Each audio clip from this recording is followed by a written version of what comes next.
Hello दोस्तों, नमस्कार। आप देख रहे हैं ट्रेंडिंग न्यूज। आपको रखे हर खबर से वाकिफ। चलिए देख लेते हैं फटाफट 5 मिनट में 25 खबरें। भारत निर्वाचन आयोग ने लोकसभा चुनाव 2024 के लिए सभी 543 सीटों पर चुनाव के लिए तारीखों की घोषणा कर दी है, जिसके तहत 19 अप्रैल से 1 जून के दौरान 7 चरणों में चुनाव होंगे।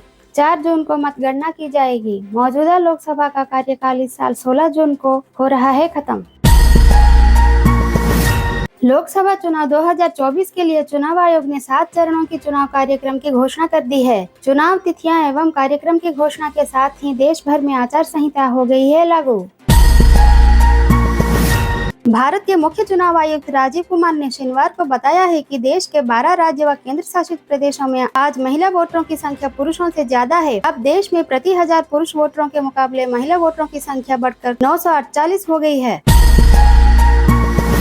लोकसभा चुनावों के विभिन्न चरणों की तारीखों का हुआ ऐलान। पहले चरण का चुनाव 19 अप्रैल को, दूसरे चरण का 26 अप्रैल को, तीसरे चरण का 7 मई, चौथे चरण का 13 मई, पांचवें चरण का 20 मई, छठे चरण का 25 मई और सातवें व आखिरी चरण का चुनाव 1 जून को होगा।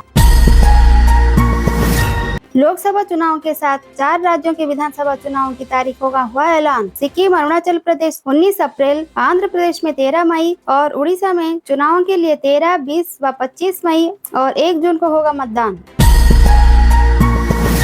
मुख्य चुनाव आयुक्त राजीव कुमार ने जम्मू कश्मीर में लोकसभा चुनावों के साथ विधानसभा चुनाव न होने का कारण बताते हुए कहा कि वहां के प्रशासन अधिकारियों ने इसके लिए अतिरिक्त सुरक्षा बलों की मांग की थी। किसी एक स्टेट के लिए उतने अतिरिक्त सुरक्षा बलों का इकट्ठा करने में हो रही है कठिनाई। चुनाव आयोग ने लोकसभा चुनाव 2024 के 7 चरणों को दर्शाने वाला नक्शा किया शेयर। मुख्य चुनाव आयुक्त राजीव कुमार ने शनिवार को चुनावों की तारीखों की घोषणा करते हुए कहा है कि हिंसा को रोकने के लिए सशक्त कदम उठाए जाएंगे। अगर चुनावों के दौरान हिंसा हुई तो चुनाव आयोग निर्दयी हो जाएगा।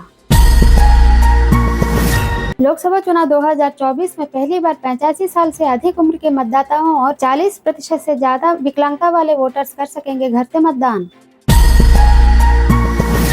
लोकसभा 2024 के लिए कुल मतदाताओं की संख्या 96.8 करोड़ है। इनमें से 49.7 करोड़ पुरुष और 47.1 करोड़ महिलाएं हैं। कांग्रेस नेता राहुल गांधी ने शुक्रवार को कहा है कि चुनावी बॉन्ड्स के नाम पर प्रधानमंत्री मोदी ने दुनिया का सबसे बड़ा वसूली रैकेट चला रहे हैं। बिहार सरकार ने राज्य सरकार के कर्मचारियों और पेंशन भोगियों की महंगाई भत्ता 4% बढ़ाकर किया 50%। यह फैसला 1 जनवरी 2024 से होगा लागू।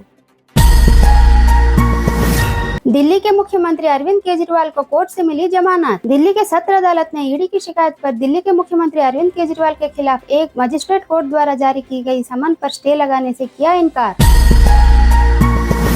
छत्तीसगढ़ के मुख्यमंत्री विष्णुदेव साय ने राज्य सरकार के कर्मचारियों व पेंशन भोगियों की महंगाई भत्ता 4% बढ़ाकर 46% की है। यह फैसला 1 मार्च 2024 से होगा लागू।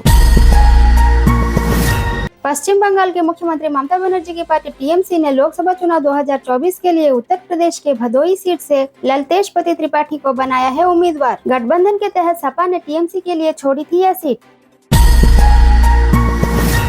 कर्नाटक के पूर्व उप मुख्यमंत्री व बीजेपी नेता के.एस. ईश्वरप्पा ने शुक्रवार को शिवमोगा लोकसभा सीट से निर्दलीय चुनाव लड़ने का किया ऐलान। राज्य के पूर्व मुख्यमंत्री बी.एस. येदियुरप्पा के बेटे व सांसद बी.वाई. राघवेंद्र को बीजेपी ने शिवमोगा लोकसभा सीट से बनाया है उम्मीदवार।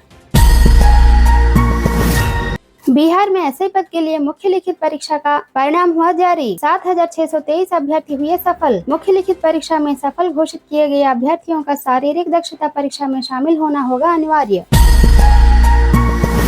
हरियाणा सरकार ने अपने कर्मचारियों और पेंशन भोगियों की महंगाई भत्ता 4% बढ़ाकर किया 50%। यह फैसला 1 जनवरी 2024 से होगा लागू।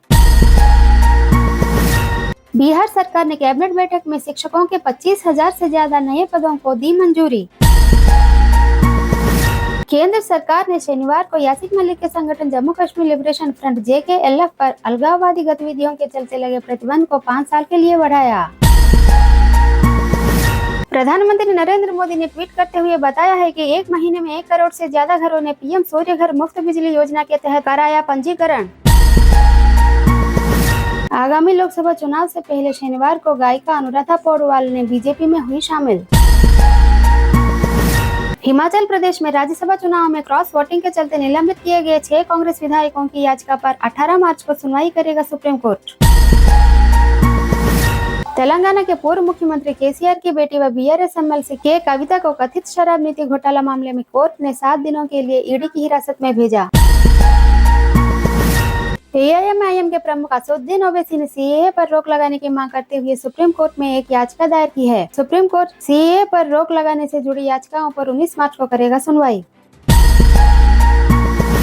मध्य प्रदेश के बीजेपी की राज्यसभा सांसद अजय प्रताप सिंह ने शनिवार को लोकसभा चुनाव 2024 के लिए टिकट न मिलने के बाद पार्टी की प्राथमिक सदस्यता से दिया इस्तीफा।